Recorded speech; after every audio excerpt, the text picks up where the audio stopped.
لله نحمده ونستعينه ونستغفره ونعوذ بالله من شرور أنفسنا ومن سيئات أعمالنا من يهده الله فلا مضل له ومن يضلل فلا هادي له أشهد أن لا إله إلا الله وأشهد أن محمدا عبده ورسوله لا نبي بعده اللهم صل على محمد وعلى آله وأصحابه أجمعين أما بعد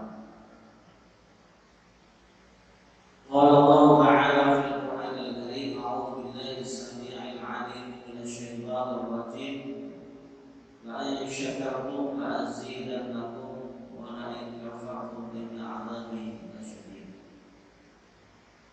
قال الله تعالى أيضا يا أيها الذين آمنوا اتقوا الله حق تقاته ولا تموتن إلا وأنتم مسلمون.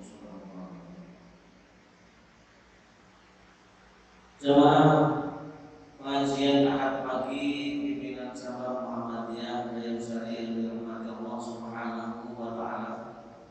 Pertama pada pagi hari ini kita bersyukur atas nikmat yang selalu Allah curahkan di sepanjang kehidupan kita. Marilah kita buktikan syukur ini dengan kita senantiasa meningkatkan iman, takwa dan amal ibadah kita dalam kehidupan sehari-hari. Salawat dan salam semoga tetap terlimpahkan pada suri tauladan kita Nabi Muhammad sallallahu alaihi wasallam, pada keluarga, sahabat serta kepada seluruh umatnya yang setia dan bertakwa hingga zaman ini berakhir. Insyaallah termasuk kita semuanya. Amin ya rabbal alamin. Pada pagi hari ini akan kami sampaikan nikmat terikat dengan syukur. Kemarin saya berikan tema tentang masalah mujaharah, yaitu dosa-dosa terbuka yang dilakukan secara terbuka. Saya tidak diajar. Bapak Ibu yang dirahmati Allah Subhanahu wa taala, pada saat ini kita sebagai insan di muka bumi ini banyak sekali nikmat yang sudah kita rasakan. Pada akad yang lalu sudah disampaikan juga tentang masalah syukur, hikmah bersyukur kepada Allah Subhanahu wa taala oleh Ustaz Jazuli. Ini lanjutannya. Secara garis besar bahwa bersyukur itu ada 5 nikmat yang harus kita syukuri. Yang pertama adalah nikmat fitriyah atau nikmat fitrah, nikmat yang ada pada diri kita, yang menempel pada diri kita, yang ada pada diri kita secara pribadi. Di antaranya adalah ketika Allah memberikan kehidupan kepada kita, takdirkan lahir di muka bumi ini adalah dalam kondisi fitrah, suci. Apa yang menempel pada diri kita adalah nikmat secara fitriyah yang harus kita syukuri. Dengan kita memiliki organ tubuh, panca indera, dan seluruh potensi yang ada pada diri kita, wajib kita syukuri. Bapak Ibu sekalian, pada saat diri kita tertidur tadi malam, itu adalah merupakan kenikmatan. Tidur itu adalah mengistirahatkan seluruh organ tubuh yang kita miliki. Tetapi tidur ini pun oleh ajaran agama kita, Rasulullah memberikan contoh supaya istirahat kita pun harus bernilai ibadah. Mengistirahatkan seluruh organ tubuh ini dengan melibatkan Allah Subhanahu wa taala adalah menjadi ibadah. Jadi dengan nikmat fitriyah ini kita bisa memiliki peluang dengan potensi yang kita miliki melakukan amal saleh atau ibadah. Contohnya, ketika akan tidur kita membaca doa atau mengawali kita mengambil air wudhu terlebih dahulu, kemudian berdoa minimal bismika Allahumma ahya wa amut. Rasulullah malah memberikan contoh kepada kita untuk membaca doa dan zikir atau membaca ayat-ayat suci Al-Quran sampai diri kita tertidur, sampai diri kita tidak sadar. Tetapi keterlibatan Allah Subhanahu wa Ta'ala atau melibatkan Allah Subhanahu wa Ta'ala dalam istirahat kita adalah ibadah atau amal soleh kita. Jadi tidur korok kita juga dipahalai. Jadi oleh itu enak. Setiap nafas bisa mendapatkan nilai ibadah. Bangun dalam kondisi sehat walafiat, fresh, karena organ tubuh yang pada saat istirahat mengalami metabolisme, perbaikan organ tubuh melalui makanan atau asupan makanan yang kita makan. Dan pada saat terbangun kita juga dicontoh untuk membaca zikir, minimal membaca alhamdulillah. Nah, ini penting bagi kita memahami tentang nikmat fitriyah yang kita miliki sebagai media untuk bisa dijadikan nikmat fitriyah ini untuk beramal soleh. Nah, kalau kita sebagai orang tua memiliki anak kecil, maka latihlah anak kecil kita ini dengan menuntut membaca doa. Nah, misalkan seorang ibu kepada anaknya atau nenek kepada cucunya, ketika mau tidur dituntut untuk berdoa kepada Allah Subhanahu wa Ta'ala. Supaya apa? Nanti perjalanan hidupnya dia membiasakan diri untuk senantiasa berzikir, berdoa kepada Allah di setiap aktivitas apapun. Tetapi ya pada saat menuntun anak kecil yang nggak usah kecelat ini, Allahumma misalnya bismika Allahumma ahya wa jangan kecelat, tetap yang makhluk tubuhnya yang baik. Kecelat-celatnya nanti anak kita jadi celat. Rabbana atina, Rabbana atina itunya hasanah. Jadi harus tetap bacaannya yang makhluk tubuhnya yang baik. Nikmat yang diberikan oleh Allah Subhanahu wa Ta'ala adalah diutamakan untuk kebaikan ciptaannya, makhluk, termasuk kita manusia ciptaan Allah Subhanahu wa Ta'ala, penciptaan yang sangat sempurna. Di dalam firman Allah Subhanahu wa Ta'ala surat Ar-Rum ayat 30, fa'aqim wajhaka lid-dini hanifan fitratallahi allati fatara an-nasa 'alaiha la tabdila li khalqillah dzalika ad-dinul qayyim walakin aktsarun nas la ya'lamun. Maka hadapkanlah wajahmu dengan lurus kepada agama Allah, tetap atas fitrah Allah yang telah menciptakan manusia menurut fitrah itu. Tidak ada perubahan pada fitrah Allah. Itulah agama yang lurus, tetapi kebanyakan manusia tidak mengetahui. Ya, termasuk nikmat fitrah adalah manusia beragama. Jadi secara fitrah manusia beragama itu adalah merupakan nikmat. Karena kaitannya dengan hati dan ruhnya. Maka manusia yang tidak beragama itu tidak tenang. Maka kita bersyukur sebagai insan yang diciptakan oleh Allah yang beragama. Artinya kita hidup sesuai dengan fitrah yang ditetapkan oleh Allah Subhanahu wa Ta'ala. Jadi nikmat fitrah ini harus selalu disyukuri, selalu disempurnakan. Dari ujung rambut sampai ujung kaki adalah nikmat fitriyah. Gunakanlah untuk hal-hal yang bermanfaat. Atau tadi peluang untuk bisa mendapatkan nilai-nilai ibadah dan amal soleh.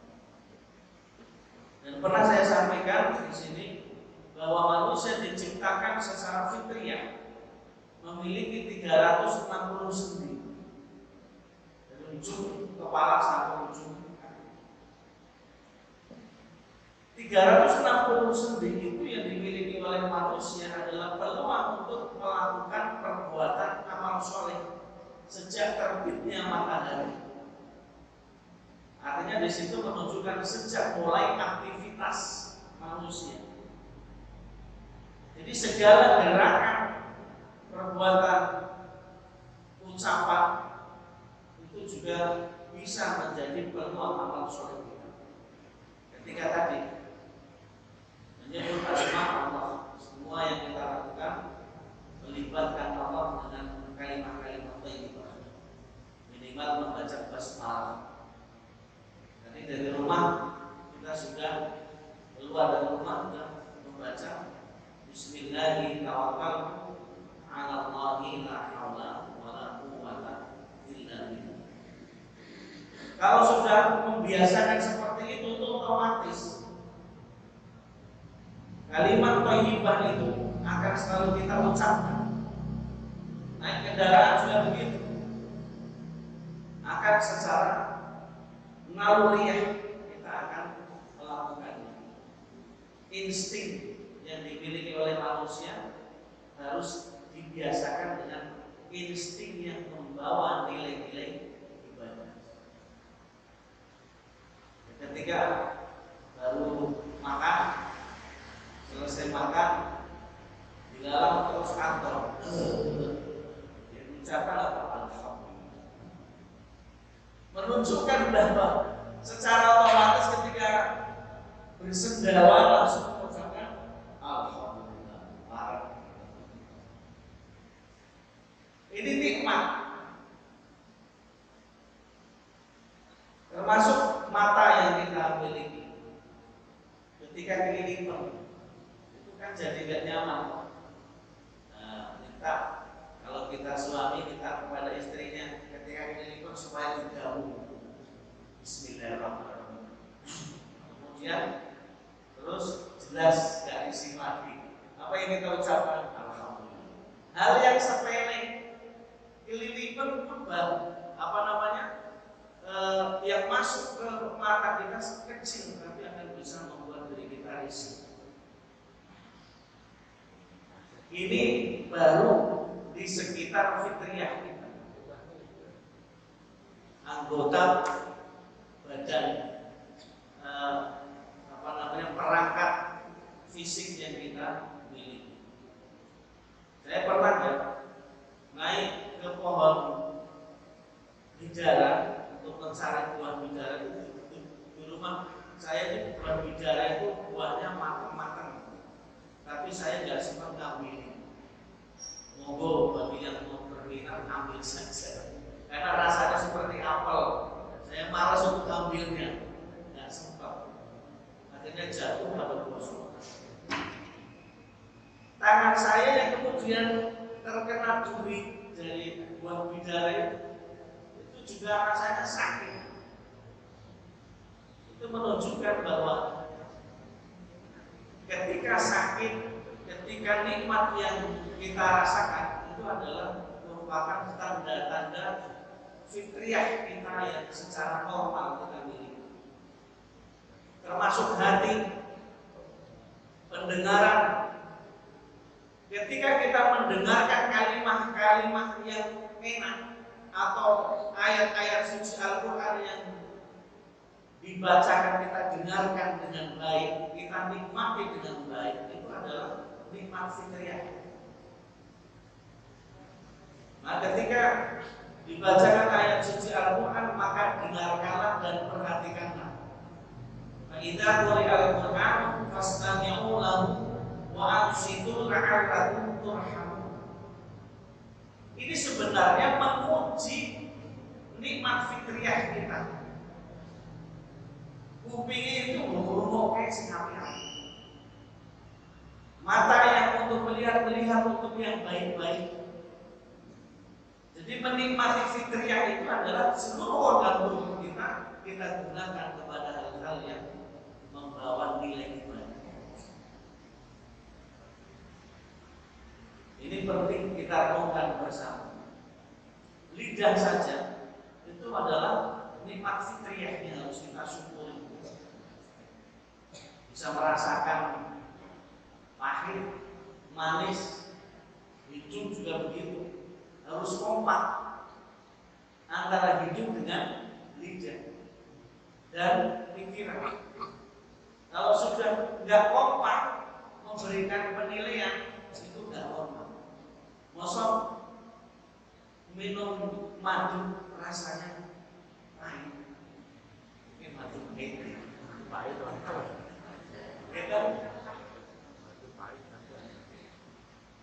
itu harus kompak.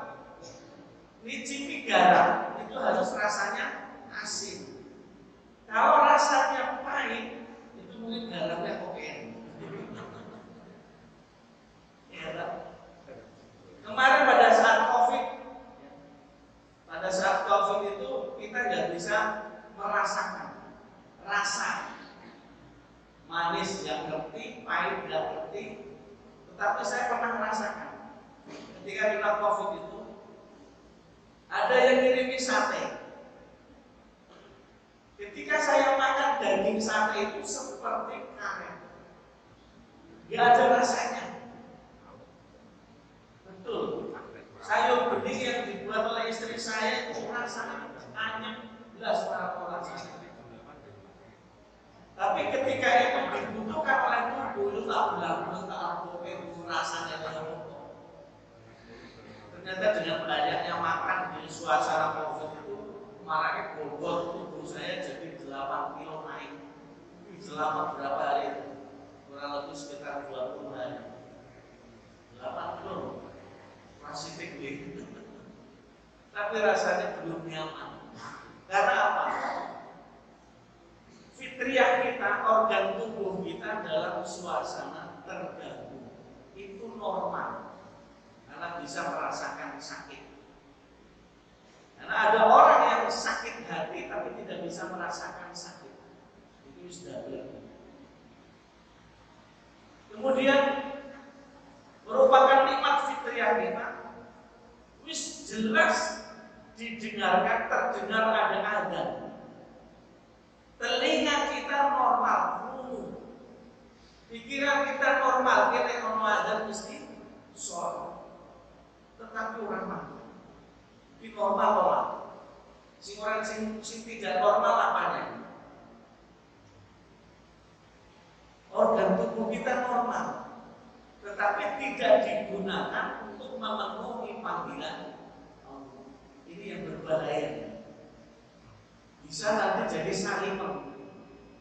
Karena memang pernah ada peristiwa karena muadzin ini ketika mengumandangkan adzan di waktu sholat, itu mesti banyak orang yang tidak datang. Suatu saat dia adzan di waktu yang bukan sholat. Orang yang nggak sholat itu datang, memilih. Rumpang saya adzan terus adzan. Kecil pokoknya. Oh ini ada sampai. Rumpang saya adzan ramakan. Gitu. Kita bangsane adzan di rumah dangke adzan nang masjid.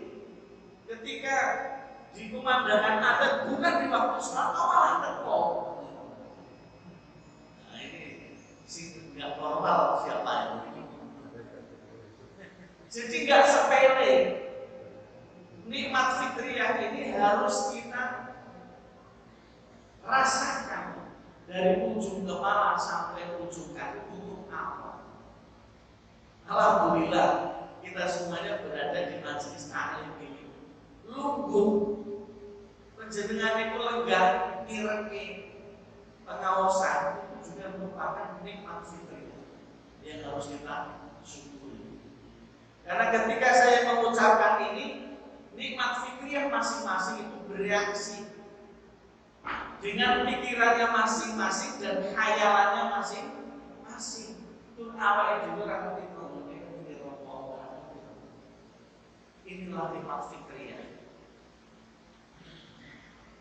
yang harus kita syukuri. Karena nikmat ini nggak bisa dipungkiri oleh manusia dan tidak bisa kita tolak nikmat fitriyah. Karena apa? Allah memberikan anugerah ini adalah untuk kemanfaatan diri kita sebagai makhluk Allah yang diciptakan dengan sempurna. Subhanallah, awal ini bisa akan masuk surga pun dengan kita memanfaatkan nikmat fitriyah ini. Sholat yang kita jalankan, ruku, sujud, berzikir, membaca doa, itu semua menggunakan organ tubuh secara fitriyah yang Allah berikan kepada kita. Nah, kemudian gangguan sholat saja, ketika sholat sudah mengikuti imam sholat dilalang wing sama nyamuk langsung plok fitriyah. Secara naluriah orang ketika telinganya mendengar ada nyamuk mendekat ke pipi kita dan nyokot kepada kita, itu mesti akan secara otomatis kalau dia itu ini benar. Itu secara fitriyah naluriah manusia memiliki itu. Nah, kemudian ada juga pengendalian organ tubuh yang kita miliki, kita bisa mengendalikannya dengan baik dan kadang tidak bisa mengendalikannya dengan baik. Contoh, ketika panjenengan berada di daerah padang pasir panas, saya pengalaman ketika umroh itu panasnya sampai 51 derajat. Kita tidak akan mampu mengendalikan panasnya. Karena saya belum merasakan ketika berada di dalam bis yang ber-AC di Jeddah itu derajat panasnya itu 51 derajat. Saya mau keluar dari bis, maksus seperti kena pot. Jadi ketika digas itu kena potnya itu langsung bintik-bintik warna merah. Dan dikasih salep sama dokter itu dan bisa sembuh itu 3 hari. Akhirnya membekas warna merah. Kita tidak mampu mengendalikan panas yang begitu luar biasa. Begitu juga dingin. Ketika kita berada di ruangan AC misalnya, kita nggak kuat dingin. Apa yang kita lakukan ketika dingin? Ya, ono sarung bisa kemulan. Ini orang ono sarung kan sejabat. Secara naluriah kok sejabat. Kenapa nggak begini?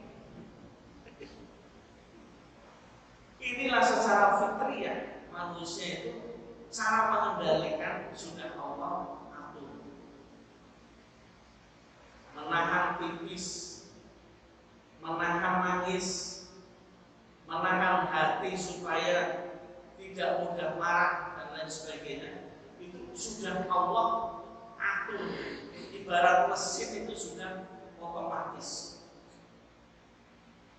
Ketika kita mendengar sesuatu yang membuat diri kita sedih, kenapa kemudian keluar air mata? Itu kan perpaduan antara pendengaran, perasaan, pemikiran yang kemudian berkolaborasi, muncullah air mata. Inilah nikmat fitriyah yang harus kita syukuri.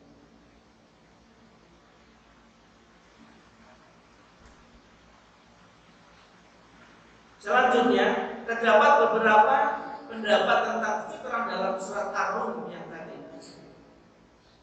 Fitrah adalah keyakinan tentang keesaan Allah yang telah ditanamkan Allah dalam diri setiap insan.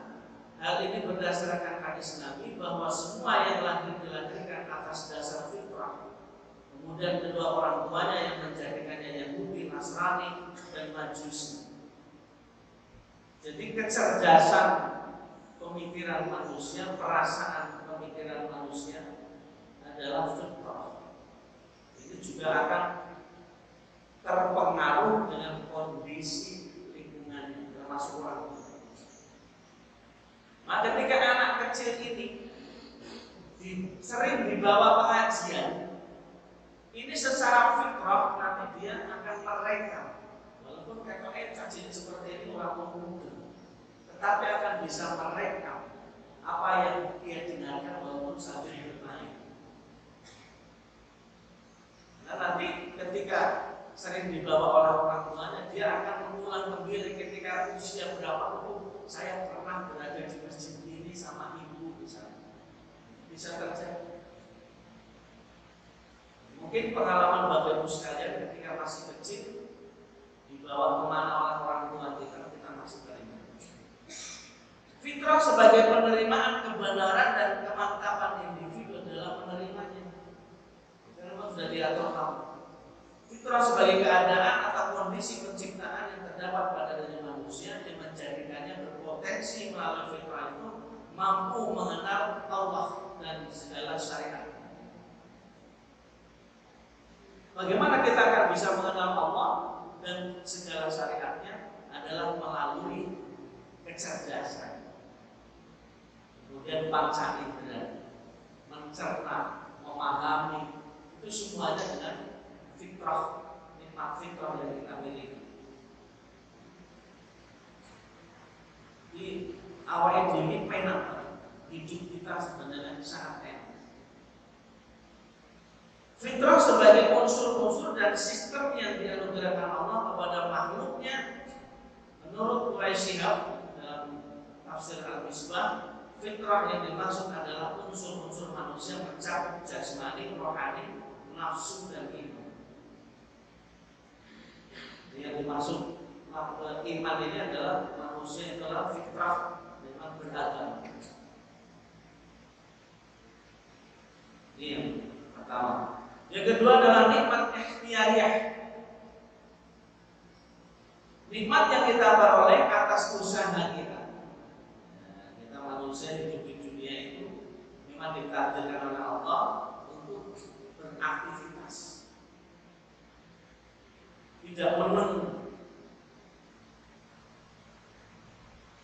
Harta yang banyak, kedudukan yang tinggi, ilmu yang banyak, pengaruh besar, posisi jabatan, tanah, mobil dan lain-lain yang kita peroleh atas usaha kita itu adalah nikmat yang harus kita syukuri.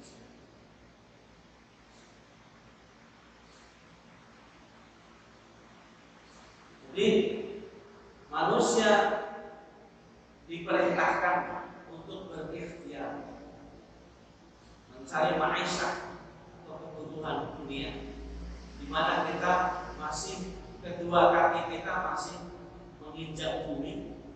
Ketika kita masih menginjak bumi, maka masih ada kewajiban untuk berikhtiar atau bekerja.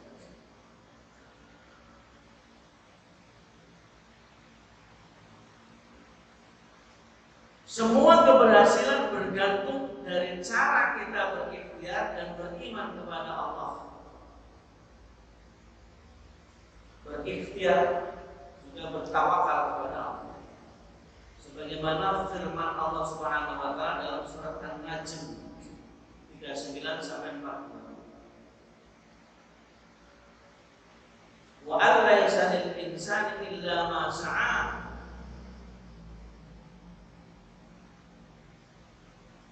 Dan bahwa manusia hanya memperoleh apa yang telah diusahakan. Dan sesungguhnya usahanya itu kelak akan diperlihatkan kepadanya. Kemudian diberi balasan kepadanya dengan balasan yang paling sempurna.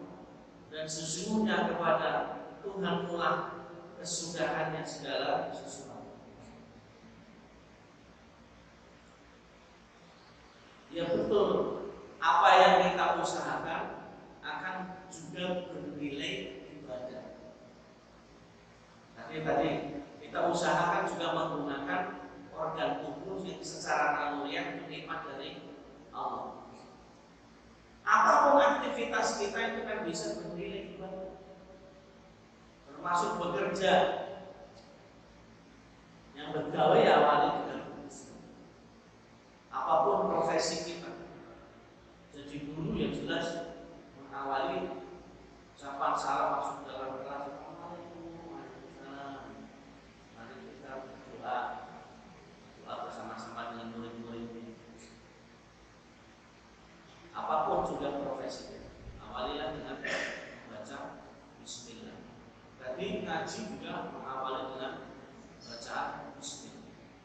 Karena supaya nafas kehidupan kita ini sedang ngaji sambil bernafas, sambil duduk, ternyata organ tubuh persendian yang kita miliki dengan gerakan apapun dan dalam posisi apapun itu bisa bernilai ibadah. Ngaji sambil ngantuk saja itu ibadah, karena itu masih menggunakan organ tubuh yang tadi mengawalinya dengan kalimat basmalah. Orang penak oleh PAD, penak banget saja. Ngaji yang ngantuk itu ganjaran. Terus ngantuk baik tapi kok ada orang ngerti terus diomongin. Masya Allah. Jadi saya pernah pengalaman. Bapak saya setiap pagi itu ngajari ibu untuk hafalan surat-surat pendek. Yang ngaji termasuk adiknya bapak saya, bibi saya, termasuk hafalan surat Fatihah. Itu bodoh-bodoh istiqomah, jadi bodoh-bodoh dulu mereka masih baik. Bapak saya juga itu ini sambil menyimak, yang ngaji juga sambil termantuk-mantuk. Terus akhirnya tergugah sadar semua. Ini sekarang di.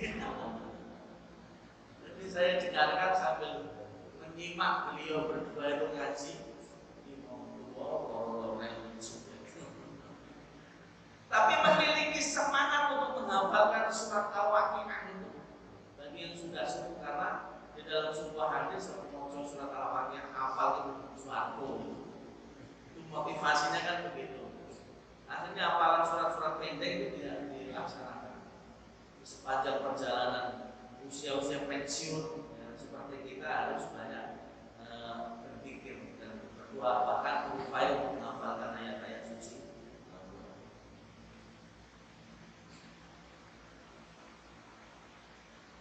Rasulullah SAW menganjurkan umatnya agar selalu bekerja dan berusaha sekuat tenaga. Beliau ingin agar umatnya mandiri dan tidak bergantung kepada orang lain. Tapi bekerja dengan orang lain harus, jangan boleh bekerja sendiri atau bekerja dengan orang lain, satu tim atau satu profesi.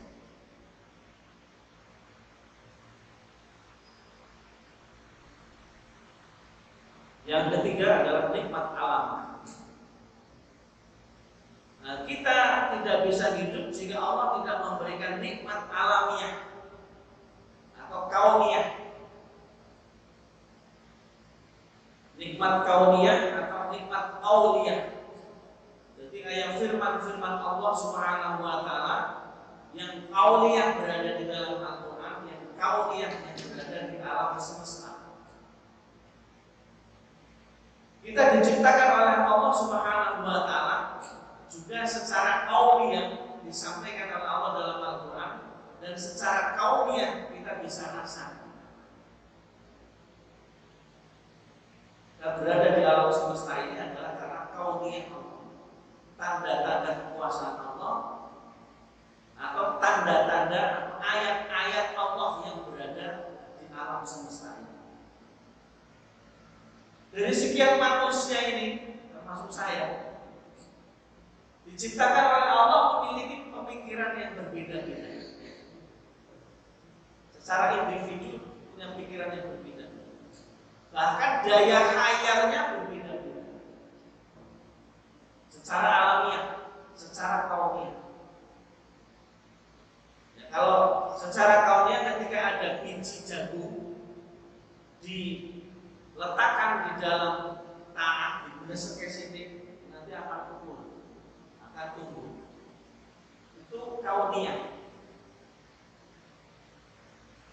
Kemudian biji jagung akan tumbuh juga nanti buahnya seperti jagung yang kita tanam. Ya seperti gigi yang jejer-jejer, jagungnya seperti gigi yang jejer-jejer. Ketika menanam biji lombok keriting, itu nanti tumbuhnya juga ada lombok. Lombok hijau akan jadi lombok hijau. Kalau nyanyian apa? Menanam apa? Misalkan menanam buah durian tumbuh semongko orang mungkin. Jadi secara kauniyah Allah sudah menciptakannya begitu. Maka berbahaya ketika kita tidak memahami hukum-hukum Allah. Ketika kita sebagai manusia, laki-laki dan perempuan, secara kauniyah, ya, ketika berhubungan suami seperti suami istri, laki-laki dan perempuan, secara kauniyah itu akan bisa melahirkan anak. Tetapi dia adalah manusia beragama. Ada hukum-hukum yang harus ditaati. Maka ketika dia secara kauniyah bisa melakukan seperti itu, tetapi bertentangan dengan kauliyah Allah, aturan-aturan Allah, maka ada yang namanya anak yang dilahirkan dari ibu suami istri yang tidak sah. Itu anak bisa hukumnya termasuk perzinahan. Nah, kita pun karena memang manusia fitrahnya manusia beragama, maka kehidupan yang kita jalani secara kauniyah maupun secara kauniyah harus mengikuti aturan-aturan rasa harfiq itu. Karena yang diatur secara hukum itu adalah manusia. Beda dengan hewan. Hewan secara hukum syariat itu mereka tidak dituntut untuk taat kepada beragama, yang harus taat pada beragama yang kita manusia. Dia kambing mau kawin dengan kambingnya siapa silahkan. Kebo mau kawin dengan kebonya siapa silahkan. Tapi kalau manusia dengan manusia itu harus ada aturan yang salah.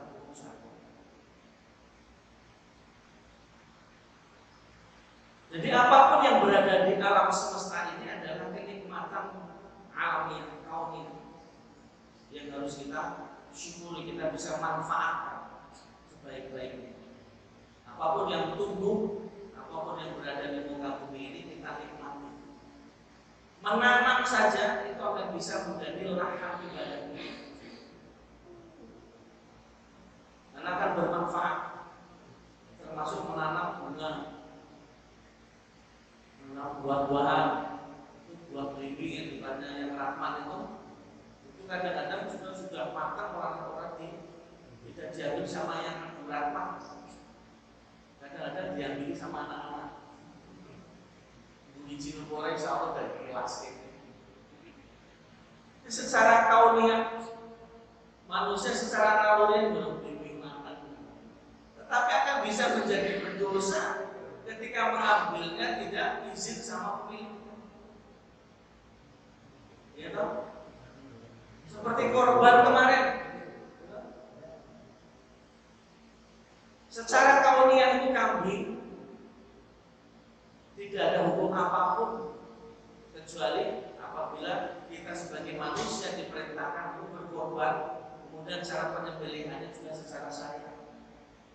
Setelah daging dipetel-petel dan seterusnya, kalau kita ngambil tanpa izin ke panitia bisa menjadi haram.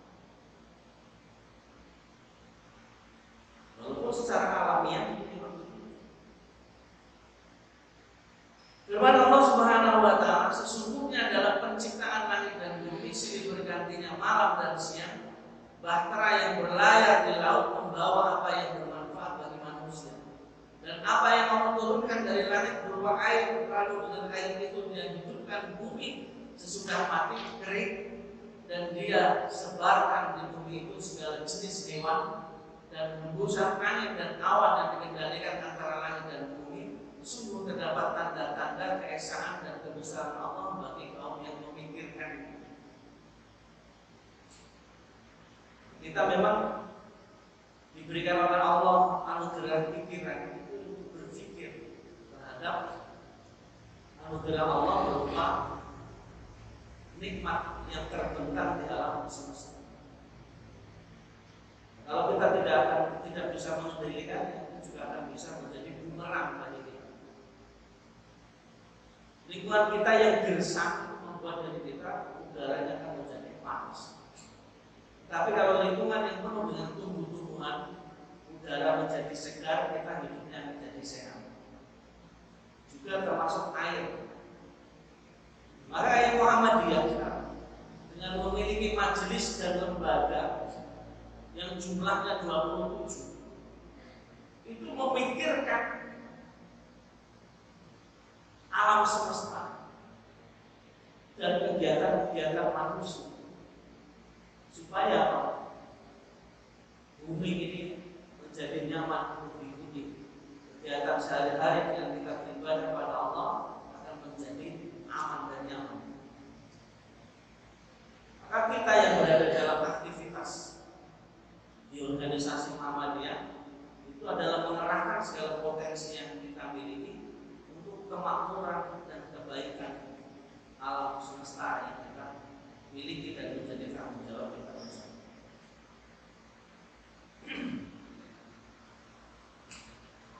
Selanjutnya adalah nikmat diniyah, nikmat agama. Jadi kita singgung di atas. Nikmat iman. Bayangkan jika kita terlahir bukan dari rahim seorang muslimah, mungkin saat ini kita menjadi kafir. Maka syukurilah nikmat-nikmat din yang diberikan Allah kepada kita dengan menjalankan perintah-perintah agama serta menjauhi yang dilarang oleh Allah Subhanahu wa taala dan Rasul. Termasuk Nabiullah Muhammad SAW sebagai utusan Allah yang membawa risalatul iman dan Islam yang disampaikan kepada umatnya supaya umatnya selamat di kehidupan dunia dengan agama yang diyakininya dan diamalkannya dalam perjalanan hidup. Muhammad itu bukanlah seorang ayah dari seorang laki-laki di antara kalian, akan tetapi dia adalah utusan Allah dan penutup para nabi. Agama yang kita yakini, dinul Islam adalah agama yang sempurna. Maka marilah kita beragama dengan sebaik-baiknya, kita jalani kehidupan ini dan mempelajari agama itu adalah hukumnya wajib. Supaya diri kita memproses kesempurnaan iman yang kita yakini dengan kita selalu bertanya.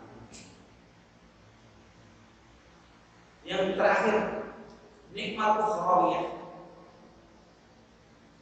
nikmat kehidupan akhirat yang belum pernah kita rasakan.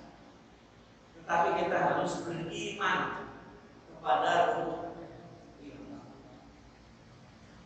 beriman kepada Allah, beriman kepada para malaikat, beriman kepada kitab-kitab suci, beriman kepada para nabi dan rasul, beriman kepada hari kiamat, dan beriman kepada Allah dan qadar. Kita harus mengimani, beriman kepada hari akhir, harus beriman, kita iman. Jangan sampai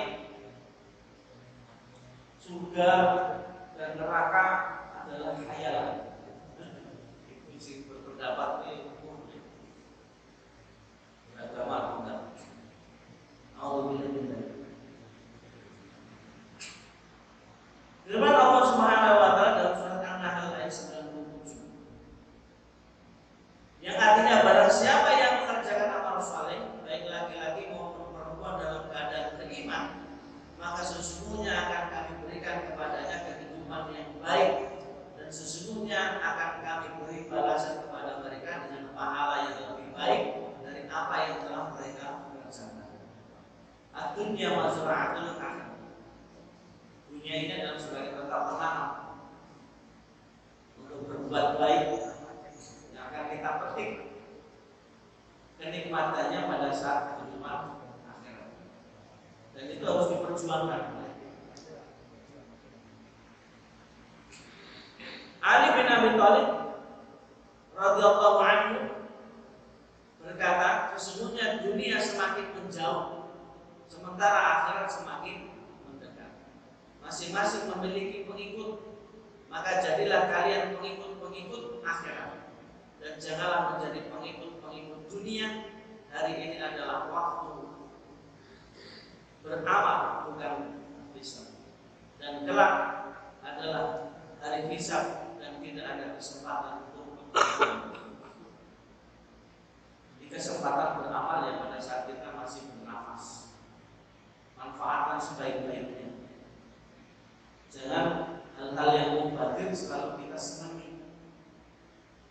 Hindari untuk dunia, walaupun kita masih berada di dunia, tetapi jangan melampaui batas, karena yang harus kita raih dan kita tuju adalah kehidupan akhirat yang abadi, di mana setelah kita berjuang di kehidupan dunia, Allah akan memberikan kenikmatan abadi di sana. Dunia adalah tidak abadi, kita akan meninggalkannya, dan sudah ada buktinya yang sudah meninggalkan kita, yaitu yang sudah mati. Tokoh-tokoh kita yang terdahulu sudah dipanggil satu persatu, tinggal apa yang diri meneruskan. Suatu saat saya tidak berada lagi di sini karena sudah mati. Tinggal nanti yang meneruskan semua sini si pengajian.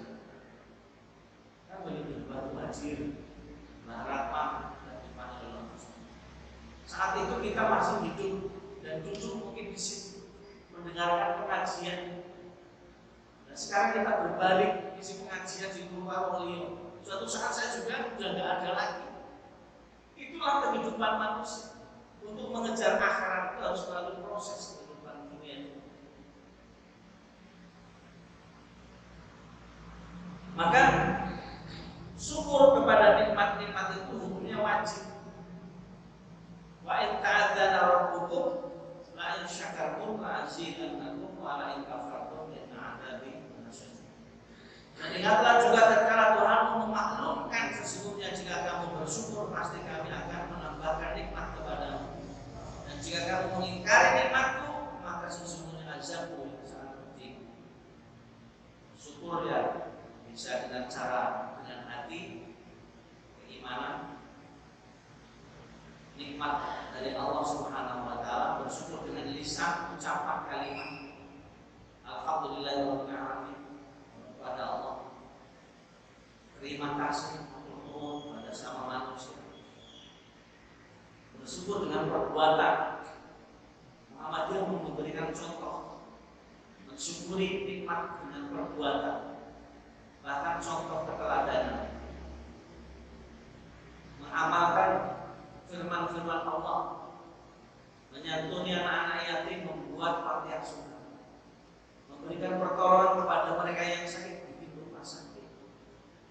negara ini supaya tidak banyak orang bodoh bikin sekolah.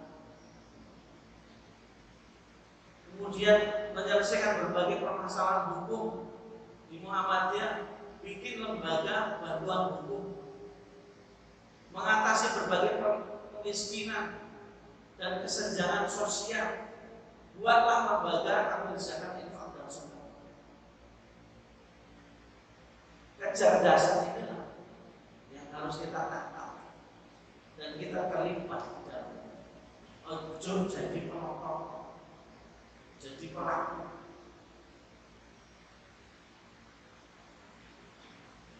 Allah Subhanahu wa Ta'ala tahu apa yang diingini oleh manusia. Itu banyak yang kita inginkan. Tetapi kadang-kadang setelah dikabulkan keinginan kita, lupa bersyukur. Dijadikan indah pada pandangan manusia kecintaan kepada apa-apa yang diingini, yaitu wanita-wanita, anak-anak, harta yang banyak dari jenis emas, perak, kuda pilihan, binatang-binatang ternak dan sawah ladang. Itulah kesenangan hidup di dunia dan di sisi Allah pada tempat kembali yang baik, surga. Wanita, kalau laki-laki, kalau wanita berarti laki-laki yang diingini. Anak-anak sudah bojo tapi bulan, anak berat nih, untuk ngopeni. Ibu pas anak kan berjuang kok melek ini bojone tuh ya sing lek-lekan bojone musoni nyewoi ganti pompo dan seterusnya. Kepengen dua anak setelah dikabulkan oleh Allah, anak yang diinginkannya berat ya, harus membimbing. Tetapi jangan dijadikan itu sesuatu yang berat. Karena itu amanah, kewajiban. Maka ketika nikmat turun, ya wajib dari kita menyambutnya dan membuktikan syukurnya dengan perjuangan kita lahiriah dan batiniah. Anak Eropa masuk anak enak langsung tangkap tangannya. Bapaknya tunggu, orangnya wangi loh. Aku orang istri saya mana? Harta yang banyak dari berbagai jenis itu mesti diinginkan. Seperti wanita-wanita senang emas atau emas yang tidak bergerak atau emas yang bergerak. Udah pilihan itu ya, motor, mobil, sepeda motor itu udah pilihan. Binatang-binatang ternak, sawah ladang, tanah, dan lain sebagainya. Itu kenikmatan dan kesenangan-kesenangan yang diingini. Apakah dengan itu semuanya kemudian senang? Seterusnya enggak. Setelah kita terpenuhi segala keinginan-keinginan di dunia, apakah kita akan senang selamanya di dunia? Ini hanya kesenangan di dunia saja. Maka ini sebagai media untuk bisa mencari kesenangan di masa yang akan datang, masa yang jauh melintasi zaman, yaitu akhirat. Jadi orang yang beriman termasuk insya Allah kita semuanya adalah insan yang cerdas. Belum ngaji, belum sholat, belum amal soleh, itu insan yang cerdas. Karena apa? Dia cerdas di hidupannya, dia percaya bahwa akan ada hari yang lebih jauh yang akan kita tempati, yaitu akhirat, di mana kita akan melintasi zaman dunia, zaman alam kubur, zaman alam barzakh dan nanti akhirat. Orang percaya nanti ketemu kita akan ketemu di kehidupan surga.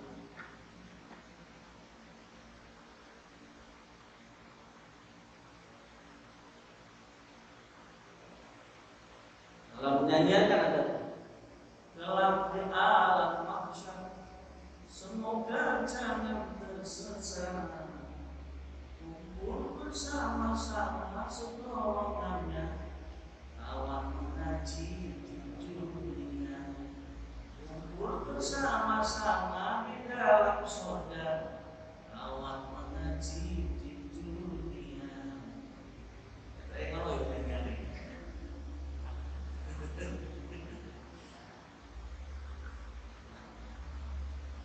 kesenangan-kesenangan dunia ini.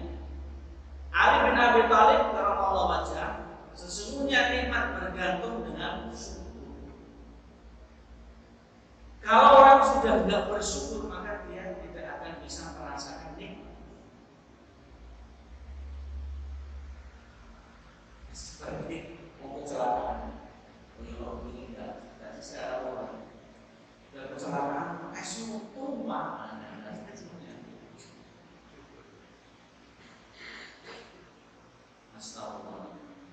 Sesungguhnya nikmat bergantung dengan syukur.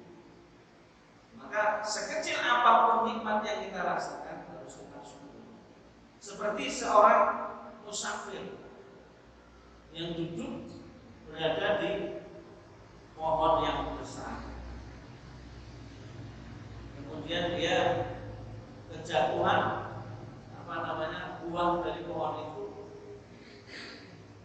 pohon ketapang, jatuh di kepalanya sedang tidur. Pas waktu kejatuhan buah ketapang di kepalanya. Bolong sedikit. Terus belok itu. Terus menikah. Wajib. Cincin terus menikah. Mulai seperti semangka, aku kejatuhan ke pondasi. Bersyukur dia. Alhamdulillah, buahnya kecil. Yang jatuh ke kepala saya itu tidak sebesar semongko. Bersyukur. Walaupun kejatuhan buah kecil. Dan bersyukur bergantung dengan penambahan nikmat. Penambahan nikmat itu bukan berarti bertambahnya lebih banyak. Artinya bukan secara hitungan-hitungan saja. Maka ketika kita sedikit ada penambahan nikmat yang lagi, harus kita syukur.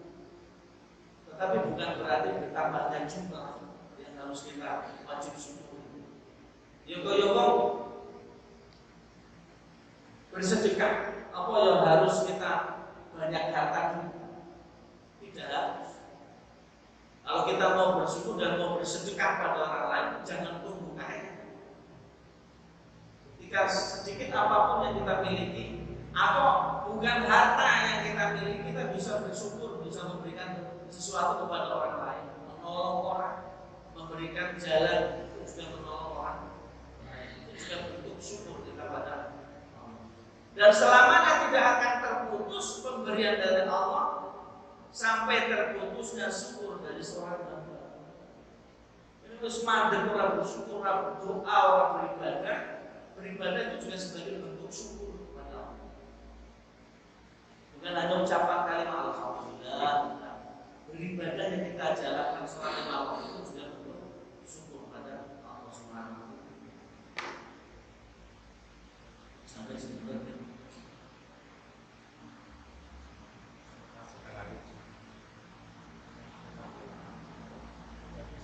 Nah, bertambahnya nikmat karena jujur dan rasa syukur.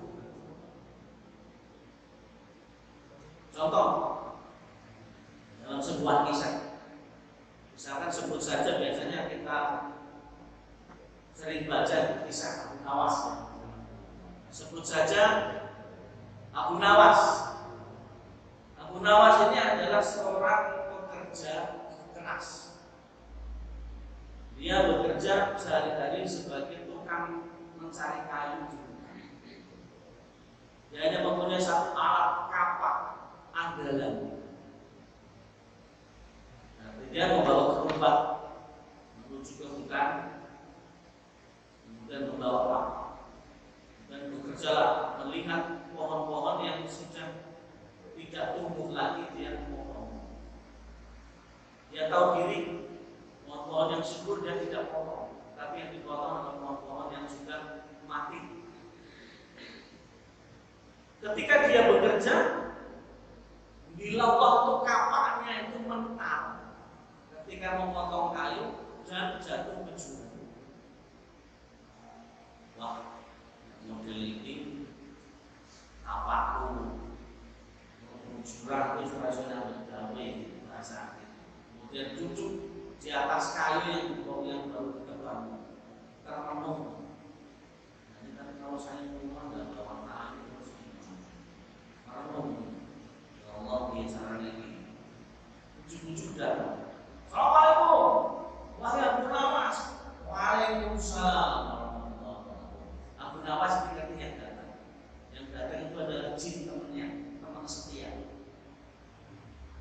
Nah, kemudian Abu Nawas ditanya sama jinnya, Nawas, apa kamu bersedih? Apakah kamu kehilangan sesuatu? Dia bos, saya kehilangan apa adalah jatuh malam ke jurang. Wah, kemudian si jin ini saya tolong Abu Nawas santai saja.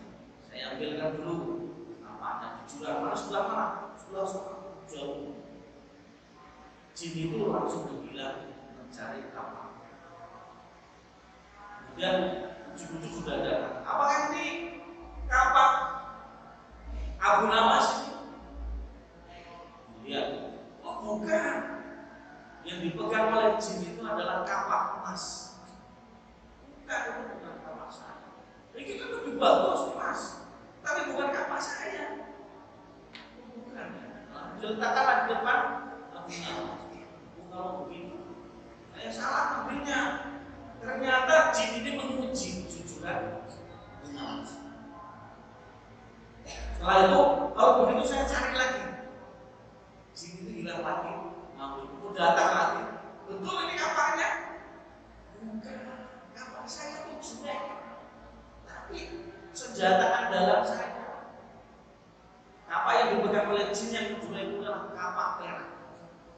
Kalau begitu ini bukan kapakmu ya. Akan lagi di dekatnya. Kemudian jin pergi lagi ambil kapak yang penting, kapak yang asli. Betul ini Abu Nawas? Betul ini kapakku. Oh begitu. Berarti teman saya yang setia ini jujur, terima kasih. Saya mau cuma terima kasih kata Abu Nawas. Karena sudah ditolong mengambilkan. Kemudian jin permisi, kalau begitu saya sudah selesai menolong saudara saya Abu Nawas, saya akan permisi. Ini kapak emas dan peraknya, kan bukan milik saya, tolong diambil. Jin itu nggak mau. Abu Nawas, saya sudah senang ketemu dengan Anda hari ini dan sudah bisa menolong Anda. Maka kapak emas dan kapak perak sebagai bukti kejujuran Anda ini saya serahkan dan berulang.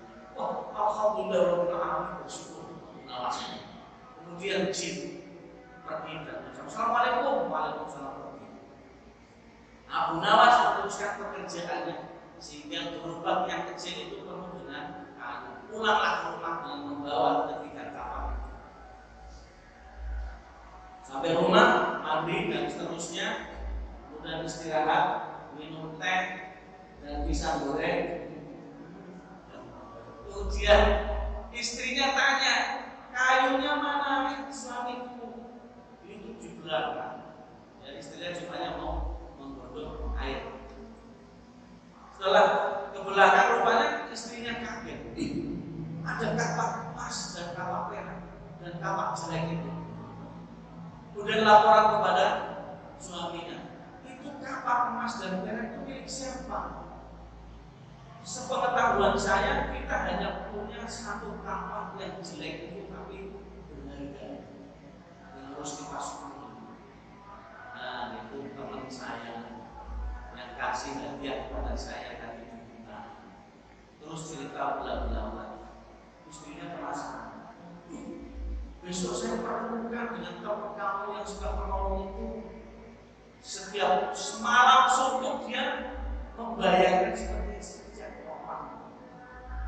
Akhirnya pagi cerita, dibawalah istrinya beserta gerobak itu sambil mencari kayu lagi ke hutan. Sebelah mana? Sebelah sana. Akhirnya mendekati dengan jurang itu. Dan jatuhnya kapaknya di mana? Di situ. Rupanya istrinya juga mendekat ke jurang itu. Kepleset jatuh ke jurang. Astagfirullahaladzim. Susah lagi si Abu Nawas ini. Duduk lagi, mulai bekerja. Yang dibawakan hanya kapak yang hitam itu. Kemudian termenung. Akhirnya datang juga jin temannya itu. Assalamualaikum Abu Nawas, kenapa sedih lagi? Ini loh, kemarin kamu sudah menjatuhkan kapak di jurang. Ini kali ini istri saya yang jatuh ke jurang. Astagfirullahaladzim. Kemudian terus gimana kok bisa jatuh? Dia penasaran pengen ketemu dengan Anda jin. Karena memberikan kapak emas dan perak, dia pengen mengucapkan terima kasih. Oh gitu. Kalau gitu saya akan tolong istrimu yang saya bawa ke sini. Oke, saya siap. Akhirnya jinnya membawa istri, ambil istri ini jurang. Ternyata jin ini juga menguji kejujuran Abu Nawas. Ternyata yang dibawa oleh jin itu wanita yang cantik, menar-menar.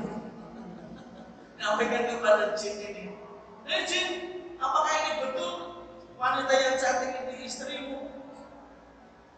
Itu loh, dia pikir juga diuji oleh jinnya. Ya betul itu istriku. Rupanya sendiri penasaran. Ini Abu Nawas mulai gak jujur dia. Abu Nawas ini orang cerdas. Begini, kemudian jin itu tanya, kenapa Anda gak jujur? Istri kamu kan bukan ini, kenapa kamu pilih yang ini? Apa karena cantiknya? Apa karena luar biasanya wanita yang saya bawa ini? Bukan sih. Kalau kemarin saya kehilangan kapak jatuh ke jurang, saya dikasih kapak emas dan juga kapak perak. Nah kalau saya jujur, nanti juga bisa dikasih dua wanita cantik ditambah istri saya yang cerewet itu. Rupanya jin ini mendengarkan dengan hikmah apa yang disampaikan oleh Abu Nawas. Kalau saya istrinya itu, terus bagaimana saya mau pengen istri satu saja saya dapat? Saya bersyukur dengan istri satu saja. Kalau ditambah istri tiga terus gimana? Jawaban yang cerdas dari Abu Nawas ini, jinnya begini. Iya, betul. Kalau begitu, saya ambil istri kamu yang asli. Yang bilang oleh jin.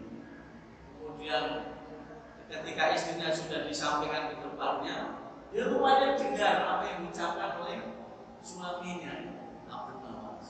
Suamiku, terima kasih. Ternyata kamu tetap setia denganmu. Ceritanya selesai.